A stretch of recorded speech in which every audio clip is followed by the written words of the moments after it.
Oke, di sini saya akan tentang biodata saya. Nama saya Sudayu, tempat tanggal saya Aceh Singkil.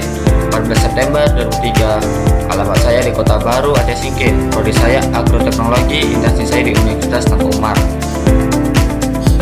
Nah, di sini saya akan menjelaskan tentang pengertian atmosfer.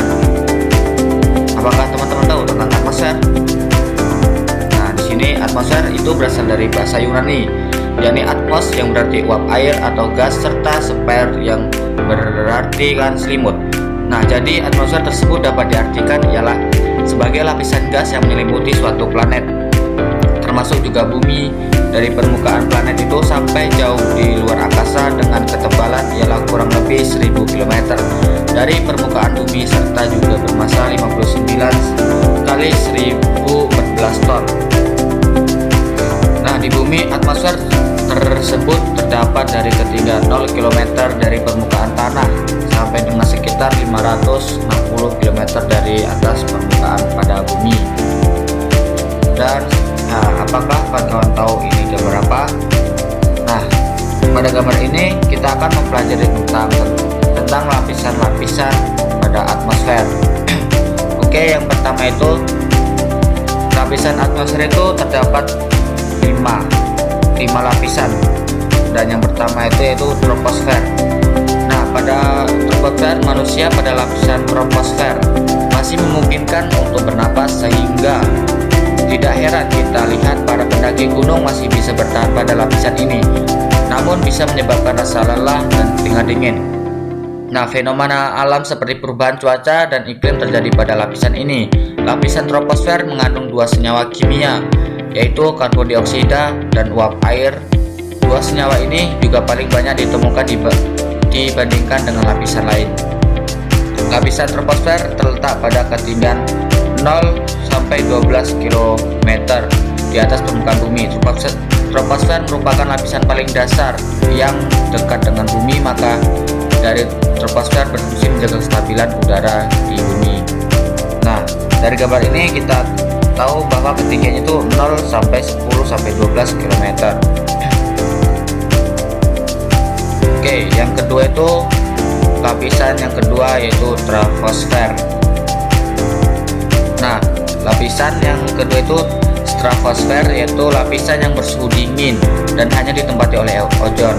Lapisan stratosfer berfungsi sebagai pelindung dari gelombang radiasi ultraviolet yang sangat membahayakan jika terkena kulit manusia.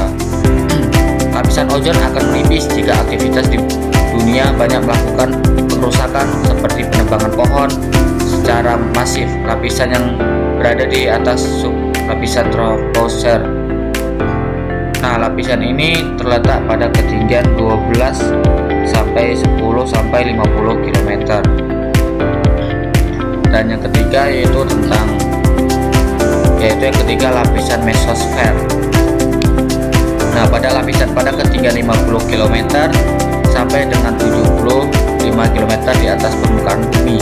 Lapisan ketiga dari atmosfer ini terjadi penurunan suhu yang cukup signifikan setiap bertambahnya ketinggiannya. Nah, suhu pada lapisan mesosfer bisa mencapai 0,4 derajat Celcius setiap pada ketinggian 100 meter. Jika Anda bertanya kenapa meteor yang sangat besar dapat hancur sebelum masuk ke bumi, nah, alasannya itu adalah pada lapisan mesosfer setiap benda luar angkasa yang masuk akan terbakar dan diurai menjadi debu. Karena pada lapisan ini pada ketinggian terendah mesosfer suhu berkisar 10 derajat Celcius dan jarak tertinggi bersuhu minus 120 derajat Celcius. Mesosfer memiliki ciri-ciri ketinggian lapisan antaranya yaitu 50 km sampai 75 km, dan pada lapisan ini suhu tidak stabil. Setiap jarak 100 meter maka suhu akan berkurang 0,4 derajat Celcius. Dan yang keempat yaitu tentang termosfer. Nah, termosfer adalah lapisan di mana terjadinya ionisasi partikel-partikel sehingga akan memberikan efek pada perambatan atau pemantulan gelombang radio. baik itu gelombang radio dengan frekuensi rendah maupun frekuensi tinggi. Nah, lapisan termosfer terletak pada ketinggian 80 km sampai 100 km, sehingga lapisan yang lebih jauh dari mesosfer. Tahukah Anda tentang aurora? Nah, pada lapisan termosfer, aurora dapat terbentuk berikut penjelasannya, yaitu munculnya aurora. Lapisan termosfer juga disebut dengan ionosfer. Ini disebabkan dengan prosesnya ionosfer pada partikel ataupun molekul. Adanya proses ionisasi sehingga mengakibatkan terjadinya berbagai reaksi penambahan dan pengurangan elektron yang nantinya akan menghasilkan cahaya berwarna-warni yang indah. Cahaya ini disebut dengan sebutan aurora. Dan yang terakhir atau yang kelima yaitu exosfer. Exosfer adalah lapisan terakhir yang menyelimuti bumi dengan jarak di antara 800 km sampai dengan 3260 km. Pada lapisan ini terjadi berbagai interaksi antara gas yang ada di luar angkasa. Nah, kekuatan atau gaya tarik bumi pada lapisan exosfer rendah karena jaraknya yang cukup jauh dari permukaan bumi. Inilah sebabnya kenapa pengaruh gaya berat pada lapisan ini sangat kecil. Karena pada lapisan exosfer mulai terjadinya interaksi yang sangat keras dengan susunan gas-gas yang ada di luar angkasa.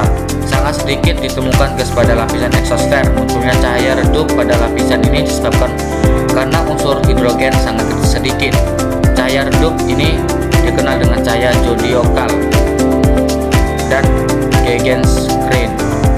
Cahaya redup yang muncul ini pada dasarnya adalah hasil refleksi dari cahaya matahari yang mana kemudian dipantulkan oleh partikel debu meteoritik dan tidak terhitung jumlahnya. Perlu diketahui lapisan exosfer merupakan lapisan yang panas daripada 4 lapisan lainnya. Lapisan ini sering disebut pula dengan ruang antar planet dan geostasioner.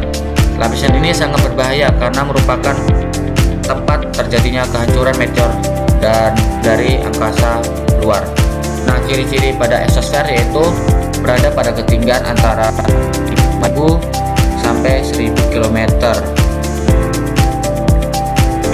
dan suhu mencapai 2200 derajat Celcius dan lapisan terluas dari atmosfer.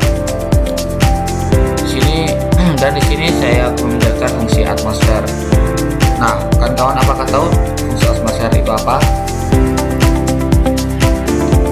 Nah, yang pertama yaitu untuk melindungi bumi agar suhu bumi tetap stabil dan menjaga agar cuaca dan kelembapan udara di dalam bumi juga tetap stabil.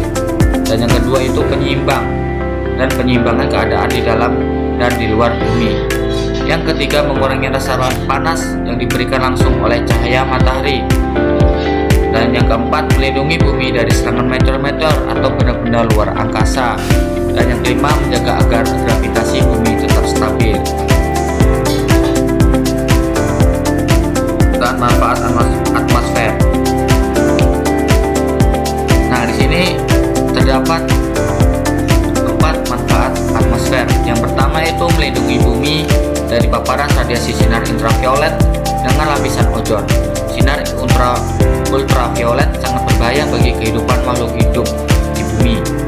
Dan yang kedua yaitu melindungi bumi dari benda-benda luar angkasa yang jatuh akibat gaya gravitasi bumi. Yang ketiga itu atmosfer juga menjadi media cuaca yang bisa memengaruhi hujan, badai, topan angin, salju, awan dan lain sebagainya. Dan yang keempat yaitu memiliki kandungan berbagai macam gas yang diperlukan oleh manusia, tumbuhan, dan juga hewan untuk bernapas dan kebutuhan lainnya seperti oksigen, nitrogen, dan karbon dioksida. Nah, sekian dari presentasi saya kiri. Wassalamualaikum warahmatullahi wabarakatuh.